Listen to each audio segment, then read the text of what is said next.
you doing anything on Friday night? You should come to our gig. You playing a gig yourself? Shameless plug. Trying to get some people to come to this gig. Take it by the scenes, it's what we're doing. Come and check it out, it's what we're all about. 561 Music! Welcome to 561 Music. My name's Ben. And I'm still Hector. There you are. How are you? I'm good, man. How are you? I'm all right. I feel like I haven't seen you, but I'm sure I have pretty recently. I I guess the weekend. So Monday night, like less than 48 hours ago, you saw me. Oh, yeah, that's true. I must just... I'm very forgettable. Must just be in love with you or something like that. I don't know.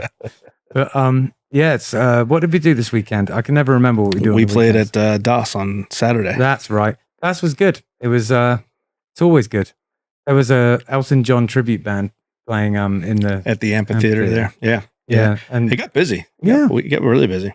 Yeah, and then there was a girl that asked us, "Can you play anything besides Irish music?" And you got so upset. Well, the thing is, I wouldn't have minded, except she's basically saying, you know, the thing that you're doing, do anything but that. But that. You know, and it's like, well, you could just walk away. She started out, in all fairness, she started out and said, I don't know, it was like Dancing Queen or something. And we were like, yeah, we don't do that. And then she said, Green Day. And we were like, no, that's the other band we're in. Yeah. And then she said the Irish thing. And I think I said, I don't think you're going to like our band. Yeah. And then, they left. Yeah. Well, I figured it'd be. But before they left. Oh, right. Yeah.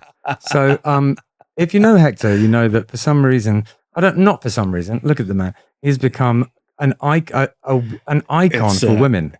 It's a curse, man. Yeah. And so he got another girl's number.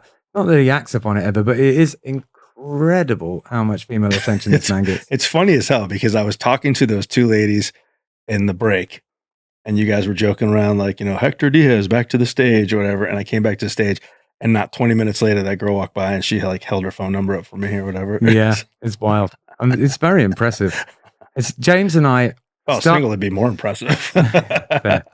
Yeah, James and I, we started off at the beginning. We were kind of like, "Oh, this is a thing." Then we got jealous.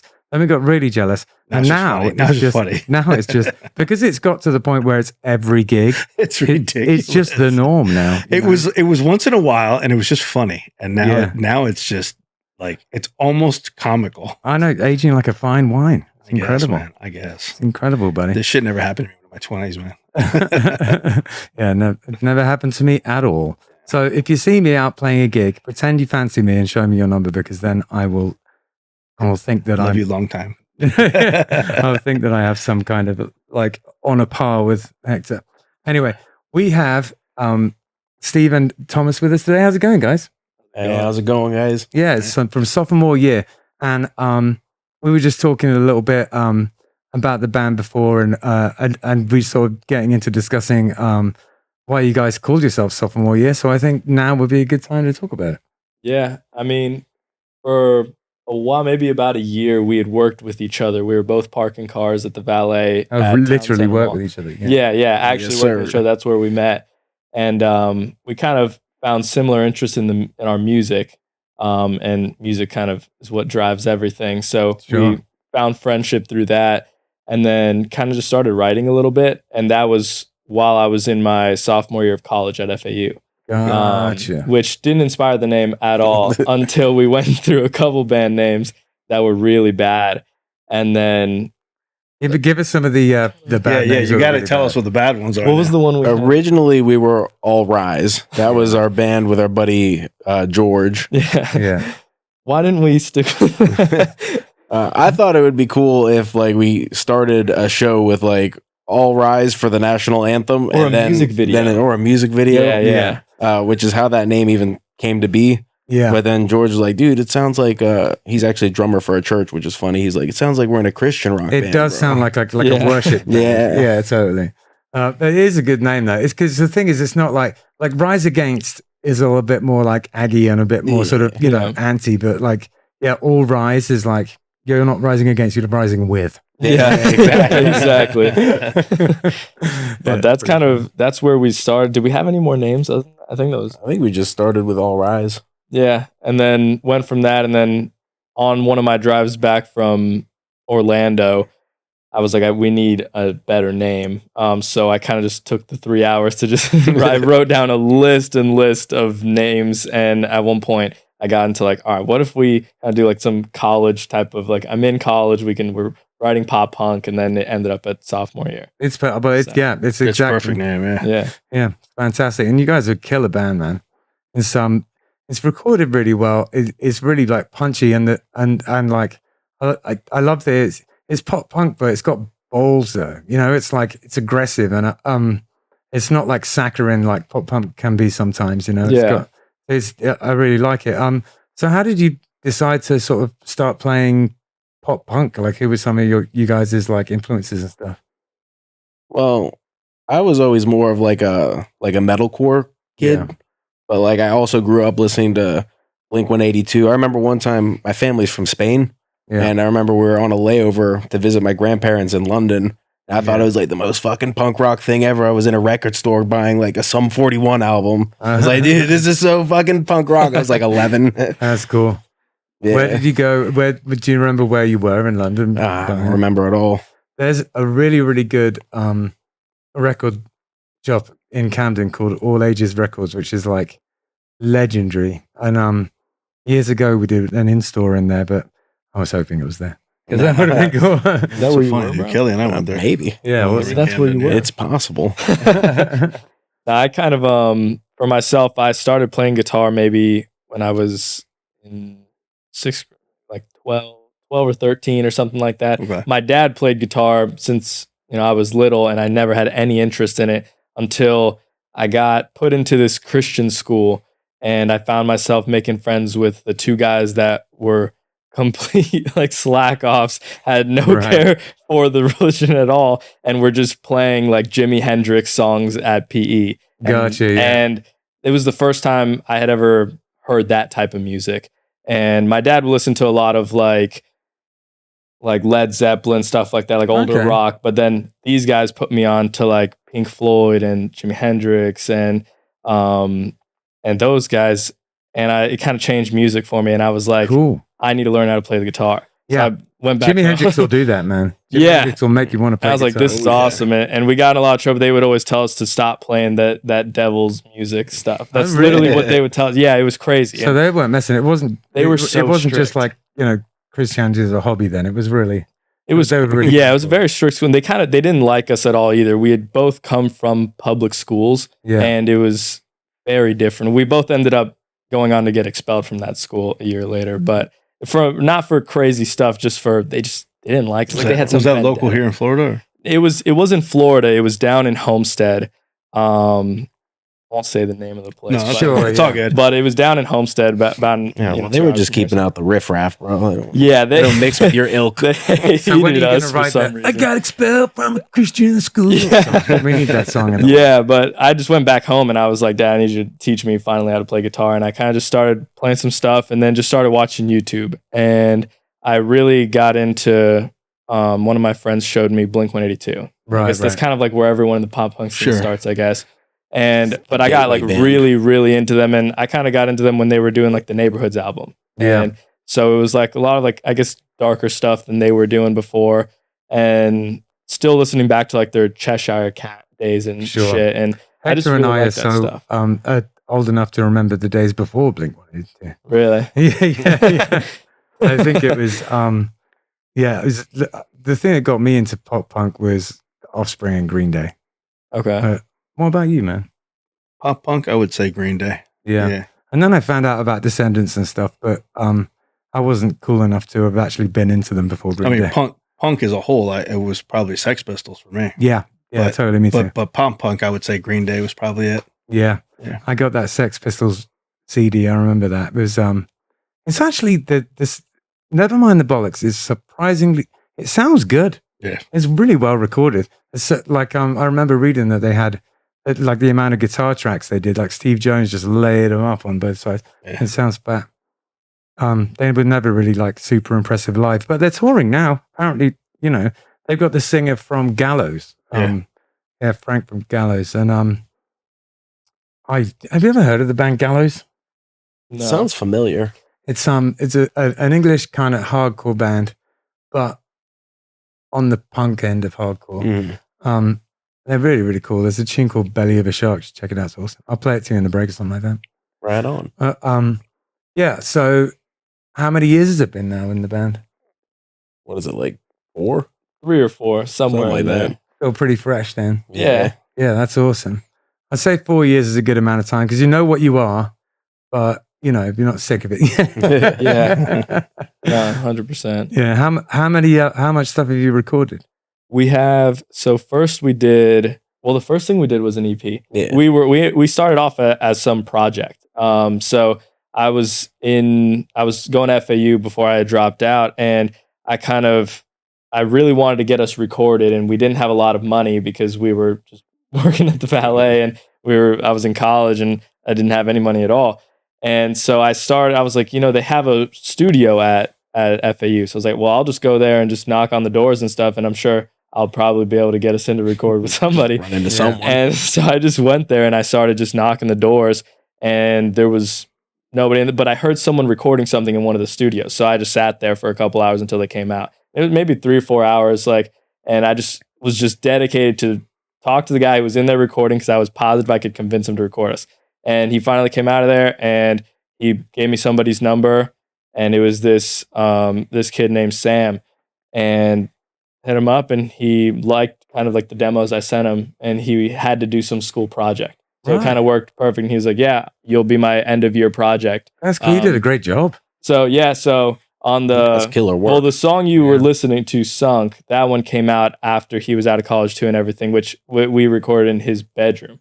So it's still amazing what you can do in a bedroom these days. Yeah, and he was really good at doing like that home DIY stuff. He knew how to like work the instruments, his technology very well. But yeah, we did the first record. We only did the drums at FAU, and then everything else was done in a bedroom. Yeah, the amount of records I've made like that, is you go and do the drums somewhere where you can really, have the space and the drums, mics and everything. Exactly. And everything else you can pretty much, the room's treated and all that. Yeah, exactly. And we kind of just did the drums there. Then everything else was done in home over the course of probably a year and a half or something. Dude, that took a minute. It took insanely long to do it, but we finally did get it out, and it was 5 songs, and it was cool.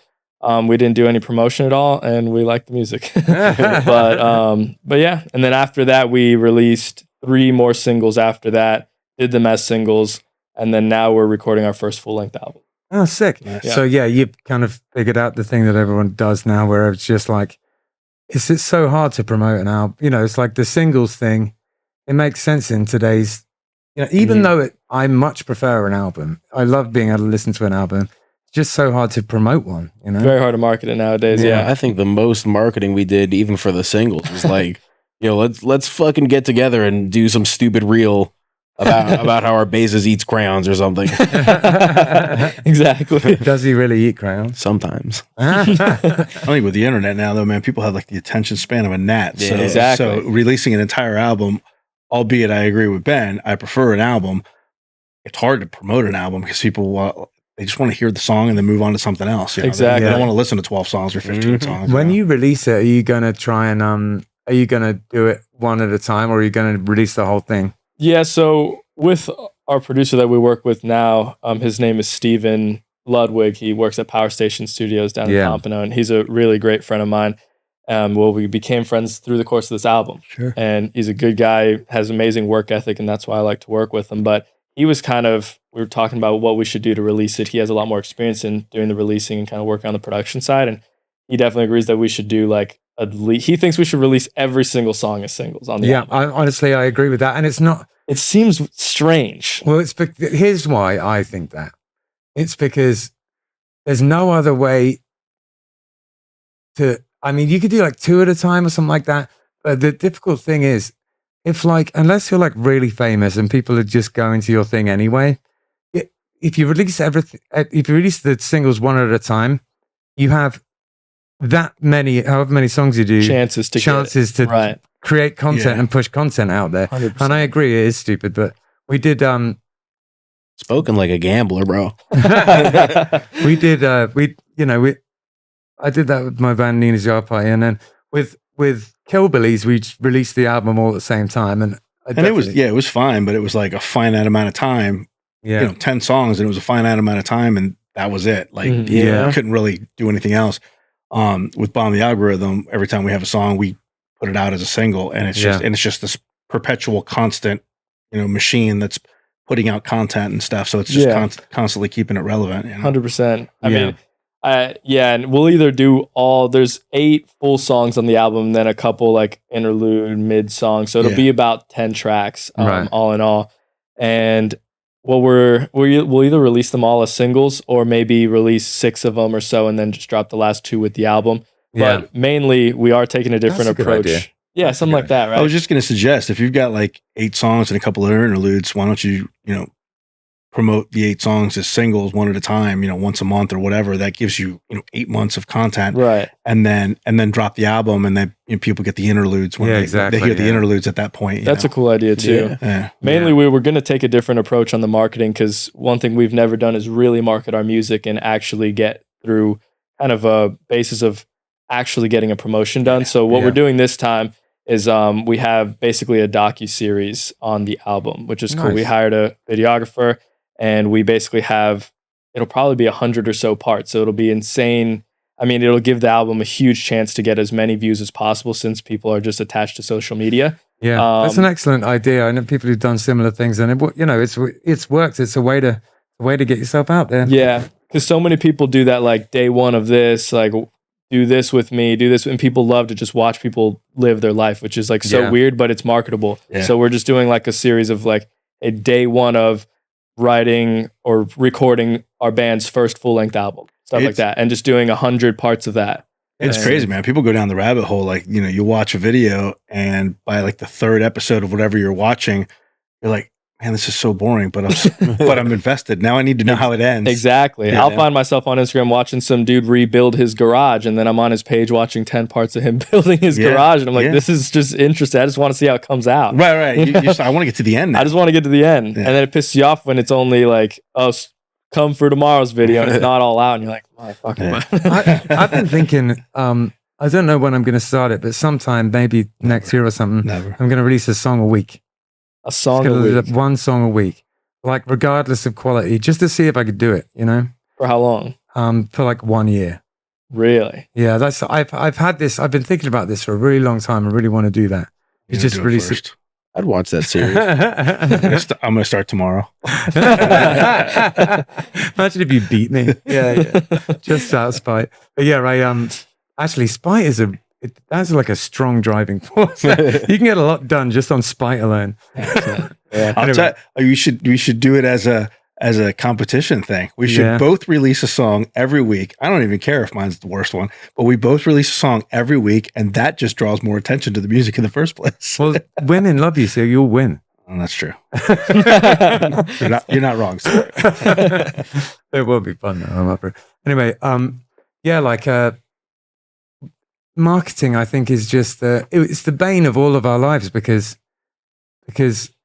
musicians, we're not like natural salesmen, You have to learn that side. Yeah. You sort of go into it thinking you'll be playing music, but what you end up finding out is that no, you're like an ad salesman who like makes a bit of music on the side. Exactly. It sucks that it's not just about the music anymore. Yeah. Well, we joke around when we play our live shows. We joke around that we're t-shirt salesmen that happen to play music. Yeah, exactly. Yeah. It's the only way to sustain the band. Only way you're going to make the money at the shows. Yeah, seriously. But you guys, go on, man. I know for us, like a couple times we fall into the trap of like, oh, this video went viral. Let's try and kind of parrot what these people did and see if we can fucking hit that vein, But by the time we've started on the trend, that was 3 weeks ago, and now we're already onto a new trend. And the trends change almost daily. Yeah, I feel like keep up with this shit, man. It's one of those things where it's like a stop clock tells the time twice a day, but if a clock is just slightly behind, it'll never tell the right time. Yeah, they're just better off just keeping doing the same thing, and eventually it'll come around. I think about that all the time. When I was younger, I used to chase I used to make drum and bass and electronic music. And I was always trying to chase like what the popular tune at the time, write stuff that was like it. And all I'd end up doing is writing like not as good versions. But I've realized lately that it's just, for a while now, that it's better to just be true to yourself, just write stuff that you like. Yeah, absolutely. What kind of stuff do you write about? What's the lyrical content? I'd say that it's funny because I'm in a place where I'm pretty happy with where I'm at in life, which obviously like everyone goes through their ups and downs and everyone's been there, but I'm in a space where I'm genuinely happy where I'm at. That'll change. Good job. Okay, friends. It'll change. I am also. I can relate to that. I was talking to my wife about it yesterday. Yeah, exactly. And I'm in a great relationship. I'm happy, but every time I find myself writing our songs, the only place I ever go is to pain. And I don't know if that's just because of the genre, but every time we have the melodies or over our instrumentals, my brain automatically goes to writing about grief or pain. And it always ends up angsty. And a lot of my inspirations also write about the same thing. Like I'm a huge fan of The Story So Far. And he's always writing about stuff like that. But the cool thing is that the lyrics I write about are always super true and honest and about something that has happened to whether it was me or other people. But it ends up always being about pain, which is funny. Well, I think it's an emotion that like is very, we all experience it, and it's a nice way to communicate how you feel to someone else. It's good therapy, Yeah. I mean, it's just, you just kind of fall into something that I don't know, like something that you feel comfortable with. We've had this conversation before. Like I've been married 28 years, and I find myself more often than not writing about breakup and heartbreak and stuff like that. But I've been happily married for 28 years. So it's the weirdest thing. That is strange, but that's a fantastic example. Yeah. And it's funny because I'll have people ask me about it. Like my friends and family will listen. They're good fans of our music, if not our only fans of our music. Join our OnlyFans. Yeah. And my girlfriend's parents, as well as my mom, she'll always really read. She likes me to publish the lyrics, then she'll listen to the songs so she could read them. That's cool. But she'll always ask me, like, can you explain to me what this is about and what are you okay? Here? Yeah. And I get that. And my girlfriend's parents ask me, like, hey, like, you obviously seem really great, but you always write about something that's very sad. Like, that's just my default. And it's just something that resonates with me.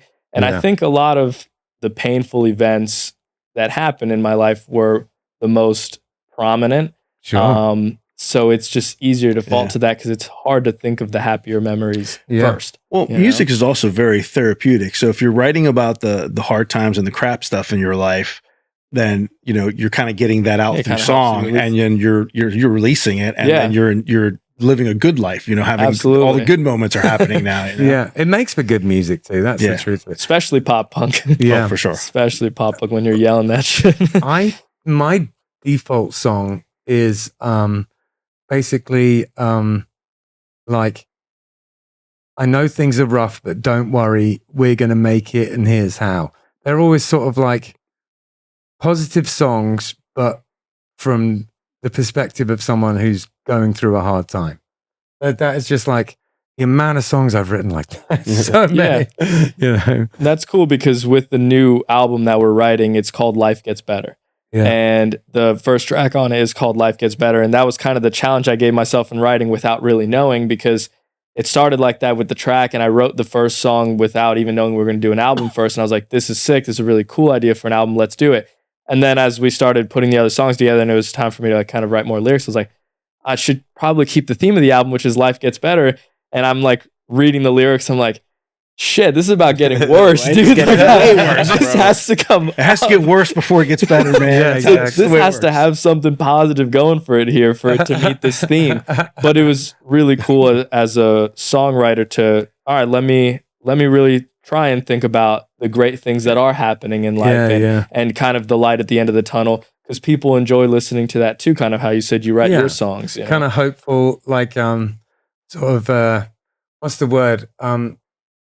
Optimistic. But like, it's like, you and me, we're going to make it through type stuff. Exactly. I mean? And that's how it is. And the album kind of progresses like that. It is about pain still, but the verses will differ from the choruses in that sense, to where the choruses will be maybe a little more uplifting or talking about how you are going to get through it or how I did. So it's a cool contrast for sure. Well, I either write those kind of songs or like really bitter political rants. That's the other type of stuff. Yeah, that's been the other theme lately. yeah. So talk to us a little bit about the band dynamic. It's just the two of you, or is there other members? No, it's four of us. Okay. Yeah. So who plays what? So I'm the front man. I play guitar, the rhythm guitars, and I sing. And then Steve is the bassist here. He holds it down. Nice. Always. And you tell him about Brandon. Yeah, you knew Brandon. Yeah, Brandon's my buddy. I met him. Well, first we had Sam, the guy that was recording us. He was our guitarist. Yeah. But hi Sam. He just couldn't. He had other commitments that he couldn't make our shows. Yeah. So I hit up my buddy. I had been hanging out with him at this kava bar for like a long time, and I knew he played guitar. And like that's all he fucking does, bro. Is he goes home and he plays guitar and he breathes. Just all he does all day long. Yeah. So I was like, yo, please, like we need somebody to play these shows. We got invited on like a little mini tour of like just the local area, like a weekender. And he came and he played those shows for us. And I was like, dude, you fucking ripped it. Like, please, will you be our guitarist? And now he's our guitarist. Yeah, it was good chemistry. Yeah. And he's our lead guitarist. Yeah, that's awesome. And then our drummer, his name is Joey Castro. He's a touring drummer.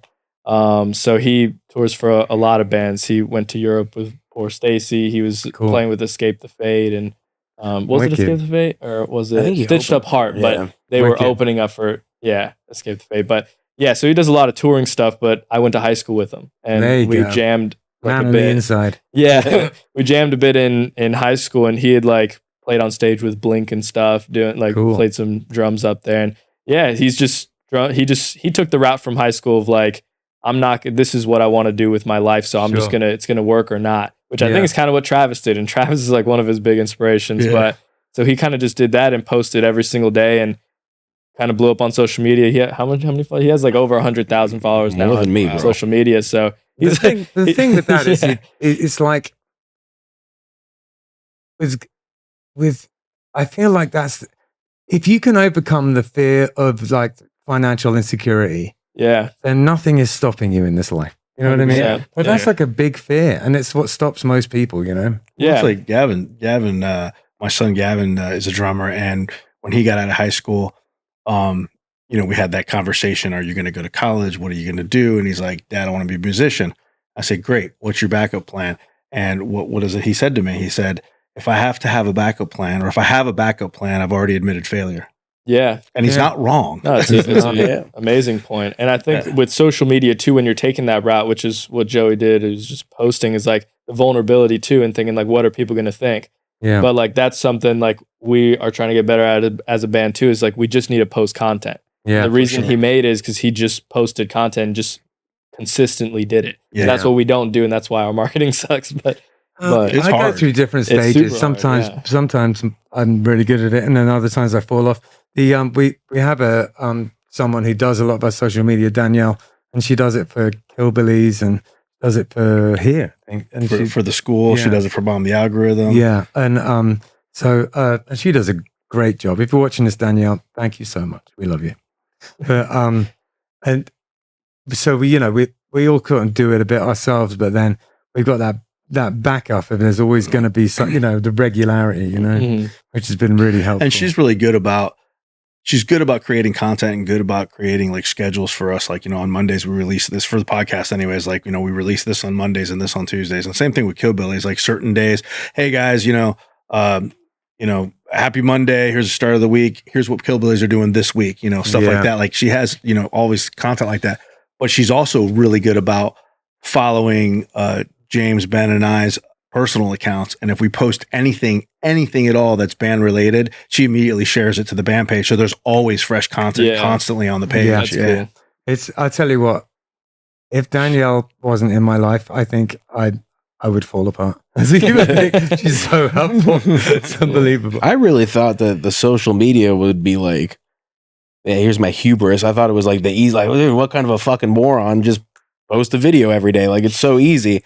Until like originally I volunteered to do it. I was like, dude, I'll be our social media guy, no problem. And then day 3, I'm like, what the fuck do I post now, bro? Yeah, I've already coming up with original ideas is crazy, and finding the time. Like you don't realize how much time it takes you to create the content, and even just to post content that's already created. It's just constantly like, and hitting that stride. I mean, again, Danielle is like amazing when it comes to the algorithms. Like every once in a while, we all have access to the accounts, and once in a while, I'll be, checking the 561 Music account or something, and then I forget that I checked it, and I'll go post the 561 Music thing, thinking that I'm posting it to my account for her to share at her leisure, and I accidentally post it to our account.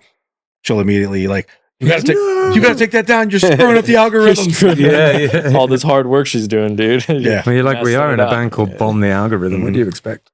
Dude, I got nothing but respect for social media people now, because that shit's hard. Yeah, it's brutal, man. But it can be fun, but it's at the end of the day, it's just like anything else, work. If you're doing it properly. There's what's that thing called that cuts out the little shorts? I've got it and I use it all the time. There's I can't remember. CapCut? No, there's a website that you can go on and it just auto generates like reels from like longer pieces of video. OnlyFans? I don't know. I can't remember what it's called. I'm going to find out now. It's some AI reels. It's called AI. I think I've seen something like that before. It'll just make it for you. It is called. Yeah, you put in like a really long, like you put in this podcast, and then it'll be like, yo, here's 10 seconds there, 10 seconds there. Yeah, it's Opus Clip. That's the one I use, and it also generates tons of content. It's awesome.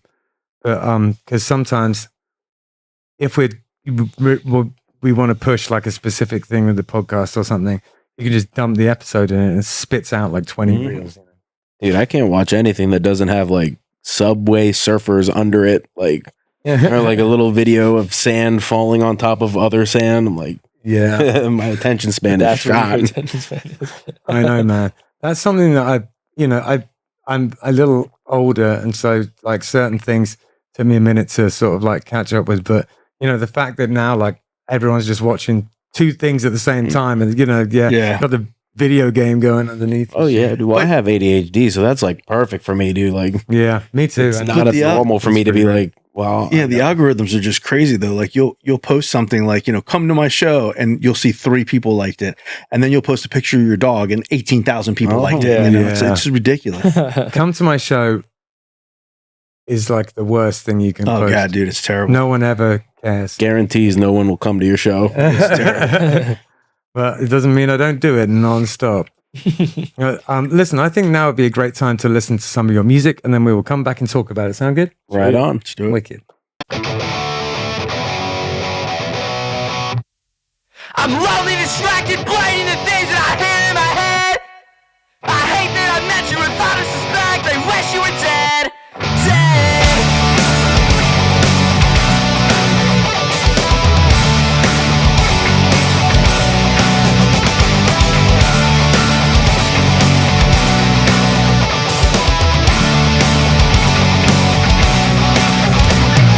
Leave me alone when I find all my answers. I'll pretend to come home, but my home is my mind and it's fucked. And that's wasted, tender-hearted.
Welcome to 561 Music.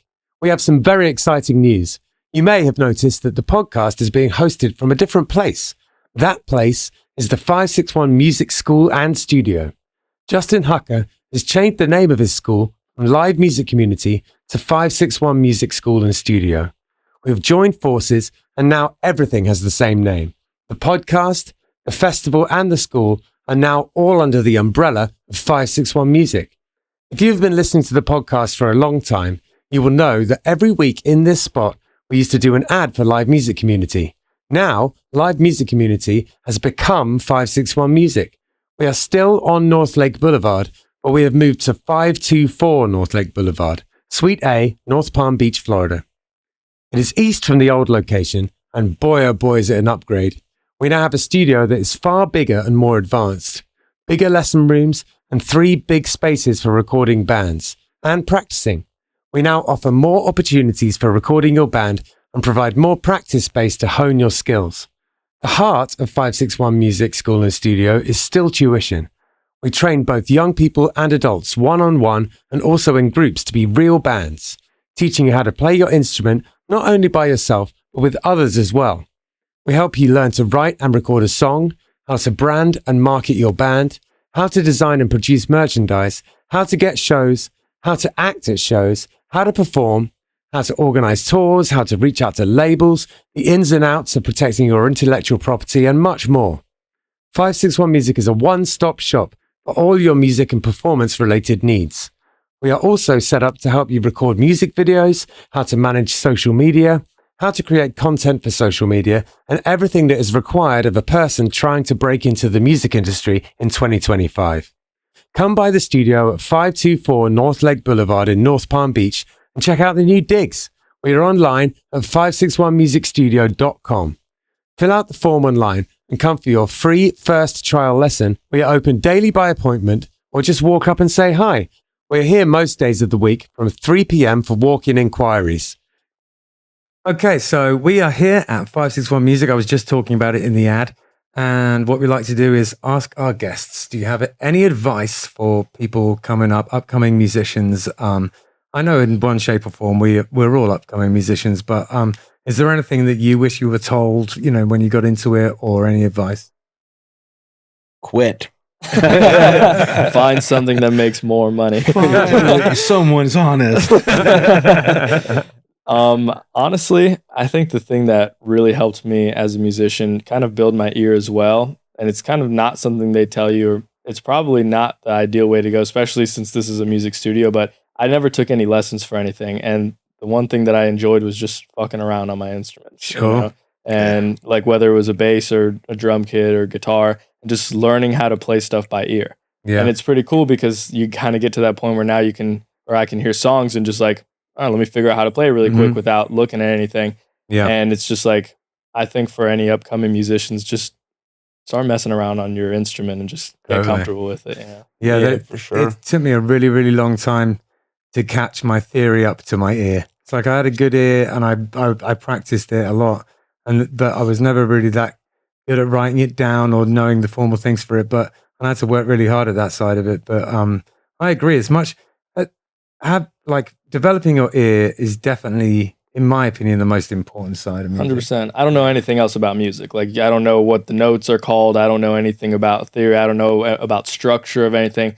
I just do everything by heart. Well, we've talked about this before, where like when people are writing their music, there's definitely a different approach from someone that is riddled with theory versus someone that's never had a theory, taken a theory class or anything in their life. Yeah, I think that it's my opinion on that is that it's like a blessing and a curse because if you don't know any theory, you can still write really, really good music, but it's like theory's just the language, and it also shows you, like, I'd say the thing that it shows you is the rules, so you can know how to break them. Because sometimes if you're coming from like a more of a musically naive perspective, you don't realize how many conventions you're just slotting right into because that's what you've heard over the years, and you're not, I feel like the reason you learn the rules is to break them. You know what I mean? And it's easier to break the rules if you know what those rules are. But I think by the same token, it's just coming out of you raw.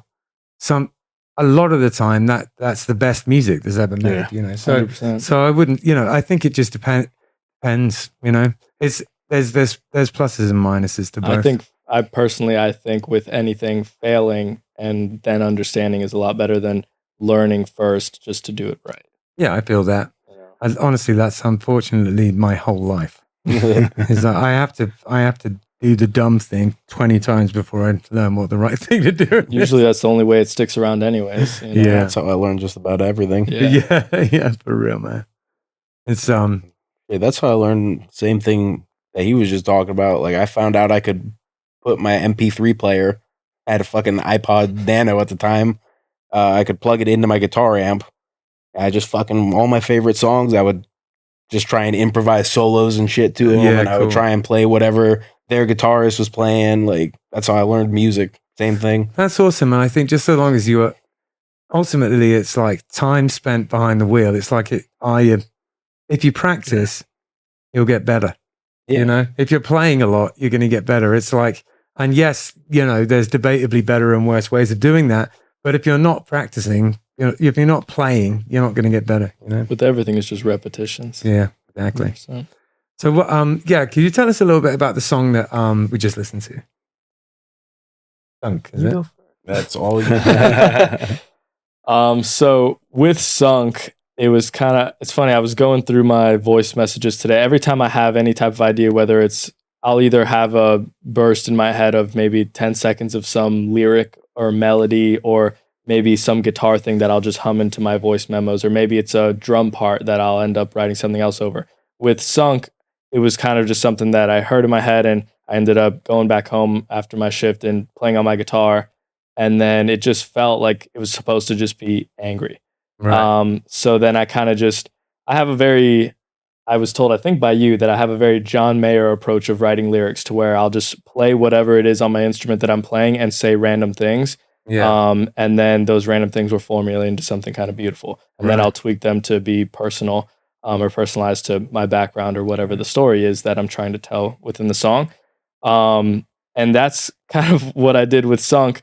And I was just saying random stuff. And then I, for some reason, said, I'm lonely, distracted, blurting the things that I hear in my head. I hate that I met you. With all disrespect, I wish you were dead. And I was like, that's pretty fucking cool. Like, talk with about all disrespect is good. With all disrespect. Yeah. And I was like, that's a really cool hook. And then it kind of just went from there. And then I wanted to kind of keep the same emotion in the verse.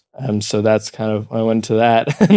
And yeah, what do you have to add to the song? I didn't realize you were saying that you were blurting the things that you hear in your head. What did you do the whole time? No idea what. Wait, what did you think I was saying? I don't know, something about blood in your head. I like that too. Yeah. We should do a remix where you sing the whole thing. Hell yeah, just misheard lyrics. Misinterpreted what you thought I was saying. You know, back in the day before the internet, none of us knew the real words to the songs. Everyone had their own, like in the 80s, man. Like, the versions of the lyrics that people would think were the lyrics are hilarious. Now you can actually check, but back in the day, it was just like your best guess, you know? Yeah. Funny. Mark Hoppus had to tweet out that he did not walk alone to get the feeling right. He wore cologne to get the feeling right. Shut up. He wore cologne, bro. He walked alone. He wore cologne. He walked. I don't know why walking alone would get the feeling right. Wearing cologne, who knows? That's awesome. Yeah, so something that we've been doing lately is Hector has a little bit of a a new question he's going to ask you. Yeah. So we'll start out with since you're the lyric writer, I'm assuming. Yeah. You were saying you do voice messages and stuff. Do you ever keep like notes and things of your lyrics in your phone, or is it mostly voice messages? Notes, like what do you mean? Like, do you ever write down your lyric ideas and things? I do. Yeah. Okay, so I need you to go into your phone, into where you have your lyric ideas, and just randomly, without thinking about it, don't try to find a specific one. Just randomly scroll through and grab one really quick, and just read me a line or two of a lyric. I just want to hear something random. All right. Well, today I was bored at work. I wrote something down before I came here, and it just said, "See how life just turned out. I did almost nothing, and it worked out. I used up all my luck, unlocked some new fears, but this year, life just worked out. And it was just some random shit. I was doing absolutely nothing at my desk. And I was Justin, you got that? I'm putting that on my next album. I was like, I did almost nothing. It's working out. Yeah, that's it's great. actually funny as fuck. You said you're putting it on your next album. For our first EP, I was showing it to my buddy Brandon, who is our guitarist now. And I told him that I was going to show him. He's like, dude, you cannot show anyone these songs until we fucking release them and put a fucking patent on them. And like, I when I was in high school, I was in this band. And we were writing some stuff. It was me and this other guy writing some stuff. And he went as far as I was like, same thing, trying to, showing girls really. You're like, hey, check out this song. I'm in a band. I'm in a band. Check out this song. And he's like, bro, you can't do that until we copyright these songs. He went as far as copywriting like all the lyrics to all the songs like we wrote in high school. I have like a whole folder full of like copyrights from lyrics from high school. It's hilarious. Any good ones? Scared. He was worried that Brandon was going to lift some you might hear in September. Brandon, it's a couple you might hear in September, actually. No, that's awesome. That was really in the spirit of the question because sometimes people will go like through for ages, but that was it. It's just the first thing, and that's great. I do the same thing, man. That's how you got to do it. I have hundreds of notes in my phone of just songs that either maybe full songs that I just never make it anywhere, or just little ideas, and probably thousands of voice memos. Just any idea I come up, because it'll be gone forever. Yeah. So it'll either develop into something that I end up liking and putting to use, whether it's on like a solo album of mine or with the band, and that's that. Yeah, I got to get better about voice memos. I tend to put lyrics in my phone as I come up with an idea, whether it's a lyric idea or just an idea for a song, a subject matter or something. I'll put it in, but I'll actually type it out as a note. That's what I did. And I'll have a melody in my head, and like 2 months later, I'll go back to that note and go, what the hell was the melody that I had in my head? Yeah, exactly. That's why I love the voice memos, because whether I have a lyric or not, I can just hum some shit. Yeah. And at least the emotion is still there that I can now build upon later. Yeah. So I just wanted to see what was the last thing I wrote. And the last thing I wrote was pecked out your heart. I like that. I think I was thinking it was about like Prometheus, like when he gets his intestines and everything like eaten every day, and then it all grows back and comes back. I was thinking about trying to use that as an analogy for a situation. What was the last thing you wrote down? I don't know if you want to do that. I want to know that. This was the baseman's curse. Oh, the baseman's curse. Let's hear it. I grab my bass. I hold it tight. This upright beast is my wingman tonight. I slap the strings. I make them sing. The thunder goose is going to take flight. I love that. Yeah, man. Look at us with our doggerel verses. All right, now I got another quick game for you guys. It's going to be I'm just going to ask you each a random ask question. It might be music related, it might not, and you have to give me an answer as quickly as you can. Like not think about it too much. Okay. You go first this time. Oh fuck! All right. Let's see. If you could swap voices with any singer for a day, who would it be, and what's the first thing you would sing? Axl Rose. Please say Cher. Please say Cher. Please say Cher. It's Cher. It's gonna be Cher. It's Shakira, and the first thing I would sing is "Hips Don't Lie." Axl Rose. That's awesome. Which song? Welcome to the Jungle. Yeah, it's gotta be. Yeah, no, that's a good one. He had it in his prime. Have you heard him recently? It's sad to watch. I have. Scary, dude. I have heard it recently. It's so sad to watch. Yeah, he's got a little.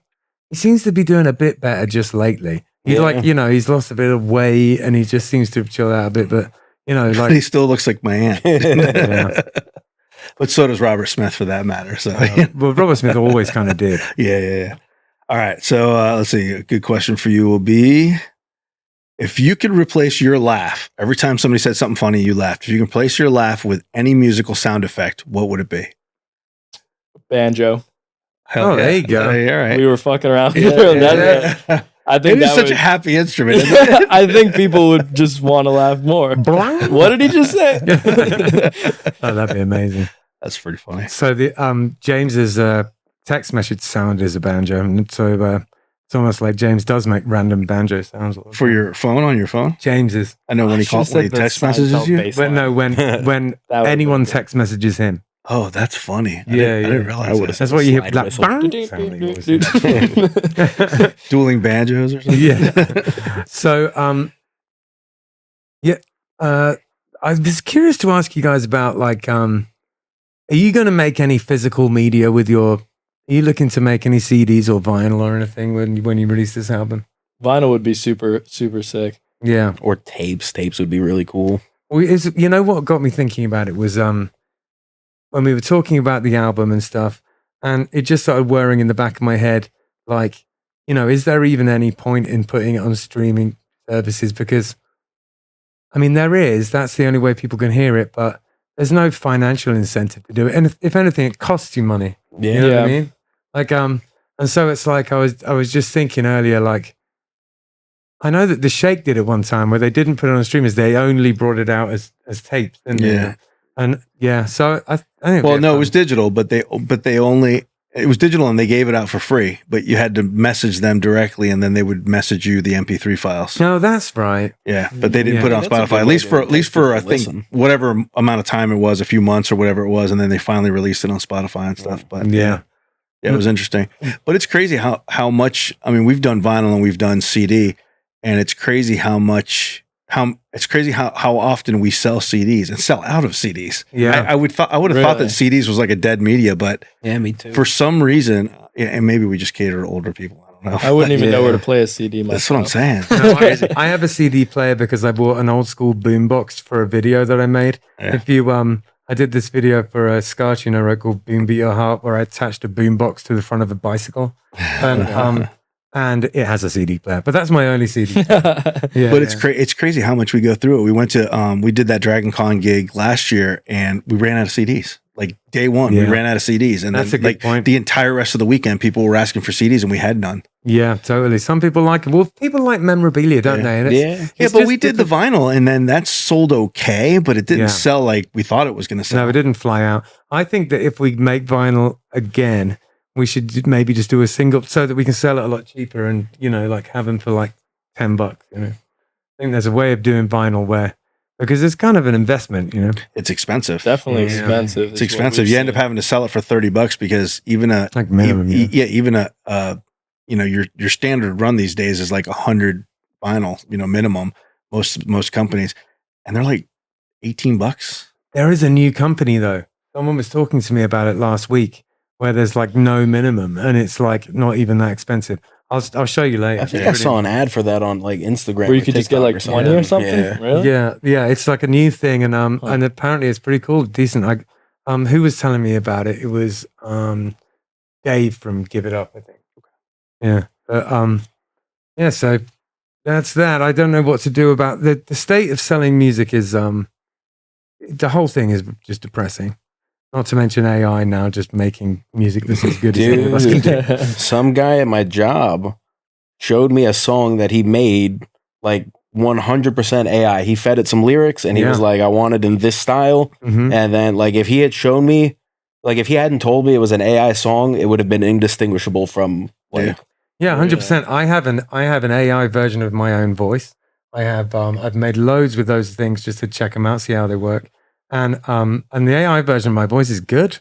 Yeah. Like it sounds just like me. Sometimes I've used it where if I want to make a kind of like a better than terrible demo, I'll just take the voice note that's in my phone and I'll just feed it through that. Comes out like I sang in a really good mic, It works really well for kind of like upscaling your own voice. And dude, it's crazy where we're at with that. Yeah. And then I sometimes, I'll use ChatGPT to get idea. One of the things I use ChatGPT for is I'll put the lyrics into it. Where I've written a bunch of lyrics, and I'll say, "What is this about?" Because sometimes you're not 100% sure, exactly what you're trying to say in something, and then it'll give you like a succinct thing. It's about this, and you'll be like, "Oh yeah, it is," and it helps write the rest of the lyrics. Dude, I can barely wipe my ass without ChatGPT helping me these days. I've never used any lyrics that ChatGPT has given me, but I have used it as a thesaurus, and I've used it for I've used it just for conceptual stuff. like asking what the song's about. I use it for things like that because I usually find that I can write better lyrics than it. Still, I don't feel like it's better than. It doesn't have like the heart and soul of a human being who's been through some shit. Yeah. Exactly. I read an article a couple of months ago about ChatGPT, and that every time someone uses ChatGPT, the amount of power, energy, and stuff that it takes to run the computers that give you the ChatGPT answers or whatever, is like astronomical, and it's actually like bad for the planet. Using all this power. It's like driving to Publix and back. Right. So every time we're talking about something about, and I don't know the answer, my wife's like, just ChatGPT it, and I'm like, do you just want to like throw an entire village in somewhere, into darkness? Do you never think of your carbon footprint, Kelly? Dude, I use it for nonsense. I'll be like, how much water do I need to put in tomato paste to make tomato sauce? Yeah. I hear you, Google will answer. I never thought about that, how much power it uses, but I use it all the time. All you guys are doing, though, is like feeding the machine information so that when AI takes over the world, it knows all your darkest secrets. Totally. I, for one, welcome our new AI overlords. Skynet. Yeah, exactly. I look forward to toiling away in the salt mines. Yeah. No, you and I, just so you know, just so everybody's clear, we're fine with it. We're fine with it. Shit. Unless the AI loses, in which case we never were on board. So someone asked if that they could use mine and Hector's voice to train AI voice models. Oh yeah. Yeah, we'll find out what that's about. Yeah, I looked into it. It's a scam. Damn it. They didn't really like us. It was a scam. Oh, that sucks. Oh well, I was hoping to get loads of money from it. Right? No, that's annoying. So what have you got coming up next? What's the future for the band? Well, we have the album is really our main focus. We're playing a show in August with some of our good friends in 180 by Summer, down in is it in Fort Lauderdale? Probably. And it's sometime in August. That's really all. Okay. Even though they gave us way more information, I'm sorry, Anthony. That's all we remember. But I'd like to do a gig with you guys. I think our band bombed the algorithm, and also the band that Hector's in. I think it'll work really well. There's pop punk and ska punk go together real well. I love ska punk. Yeah. So we're playing a show in about a month, and then we have the album really, which is the main focus. We're recording lead guitars tomorrow morning, and we've got really all the drums are done, all the rhythm guitars and bass are done, and then we're really just left with lead guitars and vocals. Nice, get cracking! I'm looking forward to it. Yeah. Where are you guys based out of? Well, Florida, baby. Yeah. Our drummer Joey's in Homestead, which is where I grew up, and then I live in Boca now. He lives in Wellington, and Brandon's in Boca. It'd be funny if you were like Wisconsin, Georgia, or something. Yeah. Like, oh, okay. Just drove down for the podcast. Just to meet you guys. But yeah, no, the future for us really is just completing the album, marketing it, doing the docuseries for it, and kind of just that goes. That's wicked, man. I wish you the best of luck with it all. Is there anything we need to broadcast to the world? So we're playing on Friday. We're playing on Friday at Propaganda. It's Bomb the Algorithm. Bomb the Algorithm, Nina's Yard Party. A thing that I've been doing with Keith, which is like jungle mixed with reggae and ska, called Dove and Disorder. And Control This. Control This. Now, if you've never seen Control This, a really good band. Yeah. They're from Orlando, and it's ska. But they really know what they're doing. They've been around for a long time. Orlando or Gainesville? Orlando. Okay. Jeff, the sort of front man he was in the Toasters for the longest time. Yeah. And he's really good. He's a total pro. And so I'm looking forward to it, man. Yeah, should be a good show, man. Should be a really good show. Yeah, and come. If you're hearing me talk about it now, come. Because we want it to be good and busy and fun. Yep. And then Kill Billy's at Patty Mac's on Saturday. Yeah. Patty Mac's, our home away from home. Come check that out. I don't know. Something about Patty Mac's. When I walk in, I just feel like I'm coming home. Right. It always feels good there, man. And the only thing I miss is Liam. Do you remember he always used to go, "Welcome, Patty Mac's, first time here." It's first time here? Yeah, every time. and he's left and doesn't say anymore. He was there for like 100 years, man. Yeah, he was. And no shade No shade on him at all. He's a really nice man. But the way he used to do that just made him look so much like an NPC. Like he'd sort of come in and he'd say the same thing every time. It was like really weird. It was like something matrixy about it. Anyway, thanks a lot, fellas. We appreciate it. Is there anything you want to say to the world before we get out of here? Don't actually quit, bro. That was a joke. That was a blast coming on with you guys. I appreciate you guys inviting us out. And for anyone that's interested in following up with the docu-series and kind of seeing how the album really takes shape, follow our Instagram, which is Sophomore Year FL. It does have an O after the PH, which everybody misses. The only complication about our name is nobody really knows how to spell it. Well, people think it's sophomore. Yes. Yeah, SOPHMORE. But it's sophomore. Full disclosure, I went to go look up the email that you guys fill out before the show. Yeah. And I was like, I have a ton of emails in there. So I was like, oh, I'll just pull it up really quick. And that's how I spelled it. That's how I spelled it too. And I was like, I know they filled it out. I know I saw it like yesterday or whatever. Is that how you say it? Sophomore? Yeah. It's sophomore, but it's sophomore. When we first came up with the band name, I made us our first email and I did it without the O, and he was like, and I was like, holy shit. So I made the same mistake. Sounds like you and I know. And it was our name. Yeah. But that's our social media handle, Sophomore Year FL, and we'll be posting the entire docuseries and kind of really just updates on the album as we go. Wicked. So yeah, everyone keeps up with Life Gets Better there. Hell yeah. Come out to the show in August as well. Nice one. Best of luck, fellas. Yeah, see you soon. Appreciate you guys. Thank you. Thanks for having us out. Take a better scene. It's what we're doing.